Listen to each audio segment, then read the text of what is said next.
ప్రతి యువతి, ప్రతి యువకుడు తనలోని అంతర్గత శక్తిని గుర్తించేలా ప్రోత్సహిస్తూ, కెరియర్ పరంగా, క్యారెక్టర్ పరంగా వారి అభివృద్ధికి సహకరిస్తూ, తమ కుటుంబం పట్ల, దేశం పట్ల తమ బాధ్యత నిర్వర్తించేలా దిశానిర్దేశం చేస్తూ, యువత సమగ్ర వికాసానికి కృషి చేస్తున్న వందే మాతరం యూత్ ఫ్రెండ్ ఛానల్కి సబ్స్క్రైబ్ చేయండి. నోటిఫికేషన్ కోసం బెల్ ఐకాన్ని క్లిక్ చేయండి.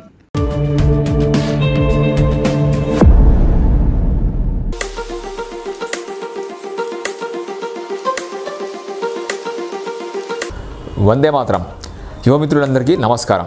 ఈ రోజుల్లో నిజాయితీ అనే పదానికి విలువ ఏదైనా ఉందా? దానికి అసలు ఉపయోగం ఏదైనా ఉందా? అసలు విలువలు అంటే వాల్యూస్ అనే మాటలు మాట్లాడితేనే ఈ రోజుల్లో ఒక అన్కంఫర్టబుల్ ఫీలింగ్ వచ్చేస్తుంది. అటువంటి సమయంలో ఈ 12th ఫెయిల్ అనే సినిమా మనకి ఒక కొత్త ఆశని కలిగిస్తుంది. చాలా పెద్ద హిట్ అయిన ఈ 12th ఫెయిల్ అనే సినిమా ప్రస్తుతం ముంబైలో ఏసీపీగా పనిచేస్తున్న మనోజ్ కుమార్ శర్మ, అదేవిధంగా ఐఆర్ఎస్ ఆఫీసర్గా పనిచేస్తున్న శ్రద్ధా జోషి వీరి జీవితాలపై ఆధారపడి ఉన్న సినిమా. సినిమాలో కూడా ఆ క్యారెక్టర్ల పేర్లు మనోజ్ కుమార్ శర్మ, శ్రద్ధా జోషి అని పెట్టబడ్డాయి. వారి జీవితం ఆధారంగానే అనురాగ్ పాఠక్ అనే రచయిత ఒక మంచి పుస్తకం రాశారు. ఆ పుస్తకం ఎంతో ప్రాచుర్యం పొందింది. దాని ఆధారంగానే ఈ చిత్రం నిర్మించారు. ప్రఖ్యాత డైరెక్టర్ విధు వినోద్ చోప్రా గారు ఈ సినిమాని డైరెక్ట్ చేశారు. హీరో పాత్రలో విక్రాంత్ మాసి, హీరోయిన్ పాత్రలో మేధా శంకర్ నటించారు. ముఖ్యంగా హీరో పాత్ర పోషించిన విక్రాంత్ మాసికి చాలా మంచి పేరు వచ్చింది. సత్యమేవ జయతే అనేది కేవలం ఒక ఫ్యాన్సీ ఫ్రేజ్ కాదని, అది నిజంగానే పనిచేసే ఒక ప్రకృతి సూత్రమని మనకు ఒక ఆలోచన కలిగే అవకాశం ఉంది ఈ సినిమా చూస్తే. మధ్యప్రదేశ్లోని చంబల్ ప్రాంతంలో బిల్గామ్ అనే ఒక చిన్న గ్రామం నేపథ్యంలో ఈ సినిమా కథ ప్రారంభమవుతుంది. ఆ ప్రాంతం బందిపోట్లకు ప్రసిద్ధి. మనోజ్ శర్మ తండ్రి, అతని నాయనమ్మ ఇద్దరూ కూడా నిజాయితీకి కట్టుబడ్డ వ్యక్తులు. ప్రభుత్వ ఉద్యోగం చేస్తున్న మనోజ్ కుమార్ తండ్రి ఒక సందర్భంలో అక్కడి ఎమ్మెల్యే ద్వారా ఒక తప్పుడు పని చేయవలసిందిగా ఒత్తిడికి గురవుతాడు. దానికి నిరాకరించడం వలన అతను ఉద్యోగం కోల్పోతాడు. కానీ అతని తండ్రి ఓటమికి అంగీకరించగా ఫైట్ చేస్తూనే ఉంటాడు. అతను తన పిల్లలకి చిన్నప్పటి నుంచే ఓటమిని తేలికగా అంగీకరించకూడదు అనే విషయాన్ని బాగా నేర్పిస్తాడు. హార్ నహీ మానుంగా, రార్ నహీ ఠానుంగా అని మాజీ ప్రధాని వాజ్పేయి గారు రాసిన కవిత ఆ కుటుంబానికి ఒక ఆదర్శంలా పనిచేస్తూ ఉంటుంది. అక్కడ స్కూళ్లలో పరిస్థితి ఎంత దారుణంగా ఉంటుందంటే, రాజకీయ నాయకుల ప్రోద్బలంతో అక్కడ ప్రిన్సిపల్, టీచర్లు అందరు కలిసి దగ్గరుండి పిల్లలతో పరీక్షలో కాపీ చేయిస్తూ ఉంటారు. అందరికీ ఫస్ట్ క్లాస్ వచ్చేలా చేస్తారు. మనోజ్ శర్మకి కూడా అదే విధంగా 10th క్లాస్లో ఫస్ట్ క్లాస్ మార్క్స్ వస్తాయి. కానీ అతను 12th క్లాస్ పరీక్షలు రాసేప్పుడు వారి ఏరియాకి దుష్యంత్ సింగ్ అనే పోలీస్ ఆఫీసర్ డిఎస్పీగా వచ్చి కాపీయింగ్ని నిషేధించడంతో స్టూడెంట్లు అందరితో పాటు మనోజ్ కుమార్ కూడా ఫెయిల్ అయిపోతాడు. జీవనాధారం కోసం మనోజ్ శర్మ, అతని అన్నయ్య ఆటో రిక్షా నడపడం మొదలు పెడతారు. అయితే వీళ్ళకి ఇబ్బందులు సృష్టిస్తూ అక్కడి ఎమ్మెల్యే వీళ్ళ ఆటో రిక్షాని పోలీస్ వాళ్ళ ద్వారా జప్తు అయ్యే విధంగా చేస్తాడు. అప్పుడు సహాయం కోసం మనోజ్ కుమార్ అర్ధరాత్రి డిఎస్పీ గారికి వెళ్ళి అక్కడి పోలీసులు చేసిన అన్యాయాన్ని ఆయనకి తెలియజేస్తాడు. అప్పుడు ఆయన పోలీస్ స్టేషన్కి వెళ్ళి వాళ్ళ అన్నయ్యని విడిపిస్తాడు. ఆ ఆఫీసర్ని చూసి ఎంతో స్ఫూర్తి పొందిన మనోజ్, నేను కూడా మీలాగా పోలీస్ ఆఫీసర్ అవ్వాలంటే ఏం చేయాలి అని అడుగుతాడు. అందుకు ఆయన చెప్పే సమాధానం, నువ్వు చీటింగ్ని వదిలిపెట్టాలి అని. ఇది మనోజ్ శర్మ మనసు మీద గాఢమైన ముద్ర వేస్తుంది. కొన్నాళ్లకి డిఎస్పీ దుష్యంత్ సింగ్ ఆ ప్రాంతం నుంచి వేరే ప్రాంతానికి బదిలీ మీద వెళ్ళిపోతాడు. మనోజ్ శర్మ మరోసారి 12th క్లాస్ పరీక్షలు రాస్తాడు. ఆ డిఎస్పీ ట్రాన్స్ఫర్ అయిపోవడంతో మాస్ కాపీ పద్ధతి మళ్ళీ మొదలవుతుంది. మనోజ్ శర్మ మాత్రం పరీక్షల్లో కాపీ కొట్టకుండా పాస్ అవ్వాలని నిర్ణయించుకుంటాడు. కాపీ కొట్టిన అతని క్లాస్మేట్స్ అందరికీ ఫస్ట్ క్లాస్ వస్తే ఇతనికి మాత్రం 3rd క్లాసే వస్తుంది. కానీ అతనికి ఎంతో సంతోషం కలుగుతుంది. ఏదో గొప్పది సాధించిన ఆనందం కలుగుతుంది.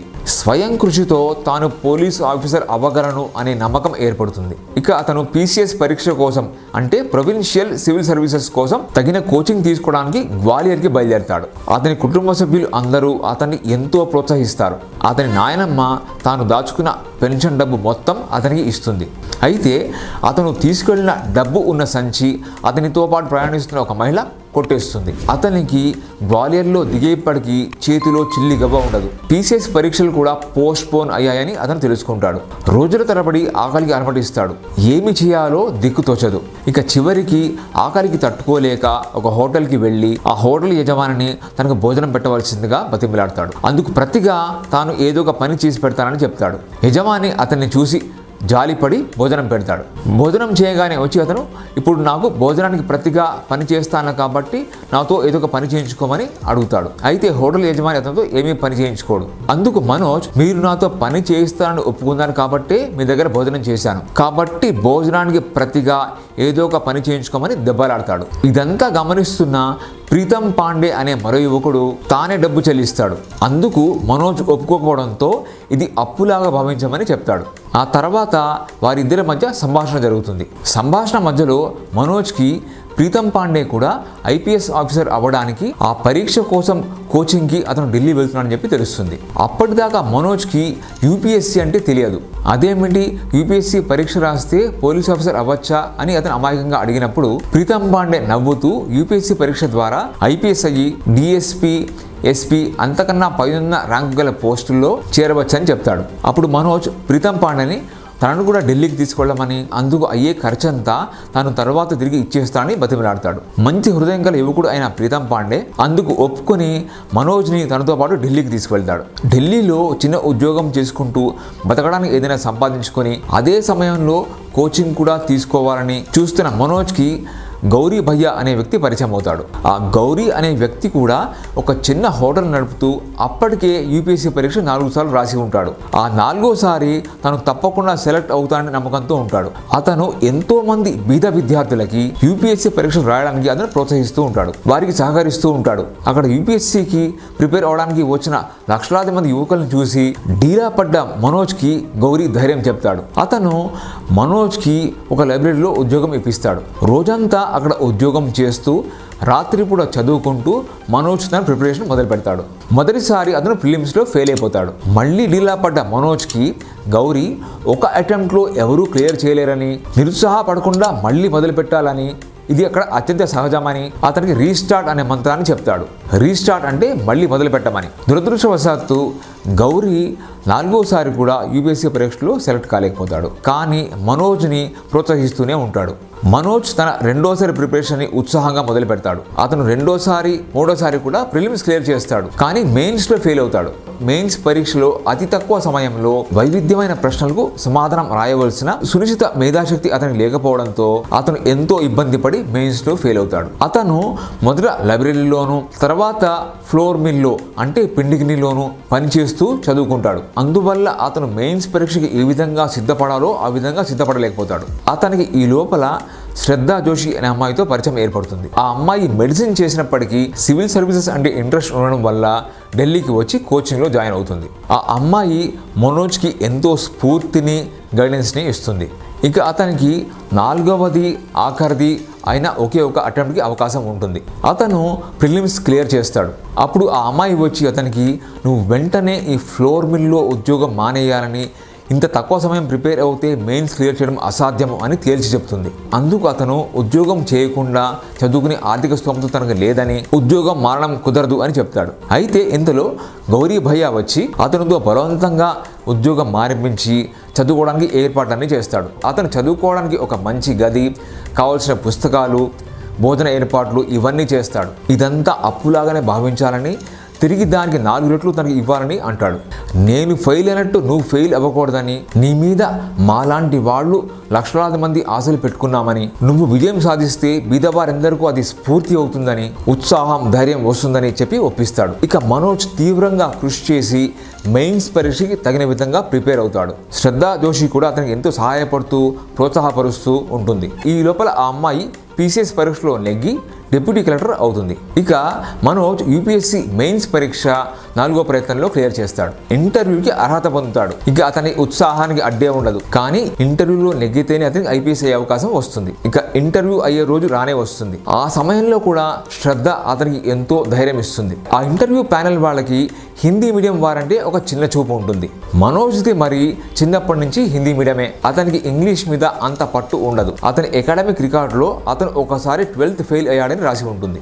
ఇంటర్వ్యూలో సెలెక్ట్ అవడానికి అది కూడా ఒక పెద్ద ఆటంకమే. అక్కడ పనిచేస్తున్న అటెండర్ అతనికి ఈ విధంగా సలహా ఇస్తాడు, నేను 40 సంవత్సరాలుగా ఇక్కడ పనిచేస్తున్నాను, నువ్వు 12th క్లాస్ ఎందుకు ఫెయిల్ అయ్యావు అని కనుక వాళ్ళు అడిగితే ఆ సమయంలో మీ నాన్నమ్మో అమ్మమ్మో చనిపోయిందని అబద్ధం చెప్పు, లేకుంటే నువ్వు సెలెక్ట్ అయ్యే అవకాశమే లేదు అని చెప్తాడు. ఊహించిన విధంగానే ఇంటర్వ్యూ ప్యానెల్ వాళ్ళు మనోజ్ 12th క్లాస్లో ఒకసారి ఫెయిల్ అయ్యాడని తెలుసుకుని వెక్కిరింపుగా నవ్వుతారు. ఆ తర్వాత పాస్ అవ్వడం కూడా 3rd క్లాస్లో పాస్ అవుతాడు. ఎందుకు ఇలా జరిగింది అని వారు ప్రశ్నించినప్పుడు అతనికి అటెండర్ అబద్ధం చెప్పన్నాడు అనే విషయం గుర్తొస్తుంది. కానీ నిజాయితీగా ఉండడం అతని లక్షణం, అందువల్ల అతను విషయం ఉన్నదున్నట్టు చెప్తాడు. తమ ఊరిలో ఏ విధంగా మాస్ కాపీ జరిగేదో, ఒక సంవత్సరం మాస్ కాపీ జరగకపోవడం వలన తాను 12th ఫెయిల్ అయిన విషయం, ఆ తర్వాత డిఎస్పీ దుష్యంత్ సింగ్ ద్వారా ప్రేరణ పొంది అతను ఈసారి పరీక్షలో కాపీకి అవకాశం ఉన్నా కాపీ చేయకుండా సొంత కృషితో చదివి 3rd డివిజన్లో పాస్ అయిన విషయం, ఇవన్నీ చెప్తాడు. మరి నీకు 3rd క్లాస్ వచ్చింది, మీ ఫ్రెండ్స్ అందరికీ 1st క్లాస్ వచ్చింది, మరి నీకు బాధగా లేదా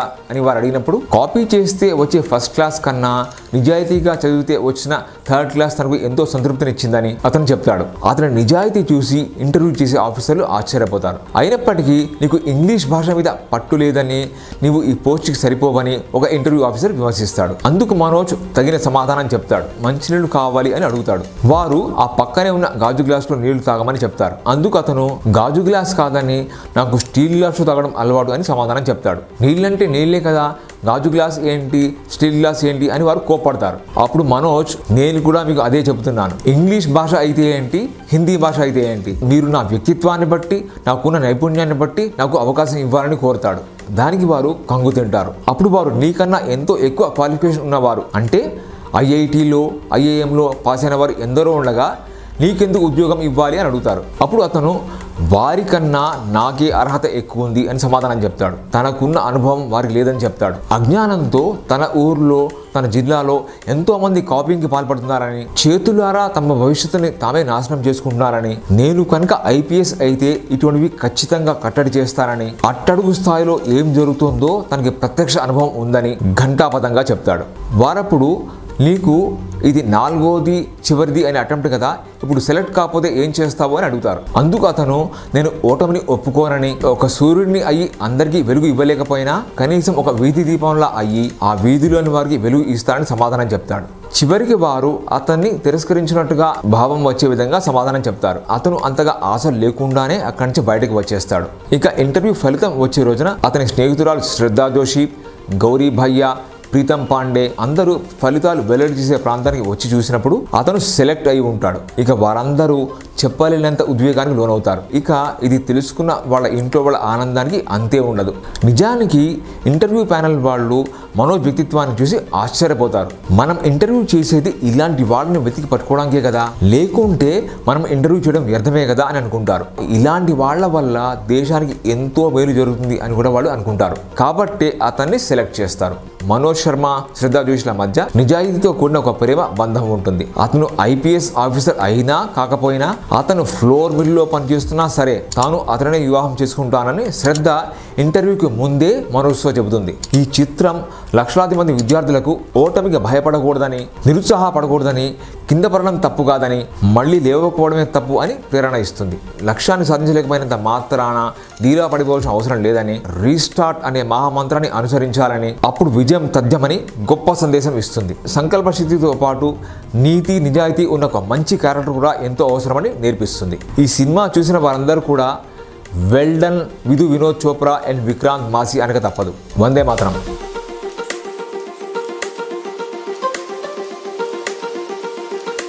మీకు నచ్చినట్లయితే ఈ వీడియోని లైక్ చేయండి, షేర్ చేయండి, కామెంట్ల ద్వారా మీ అమూల్యమైన అభిప్రాయాన్ని తెలియజేయండి. మరిన్ని వీడియోల కోసం మా ఛానల్ని సబ్స్క్రైబ్ చేయండి. నోటిఫికేషన్ కోసం బెల్ ఐకాన్ని క్లిక్ చేయండి.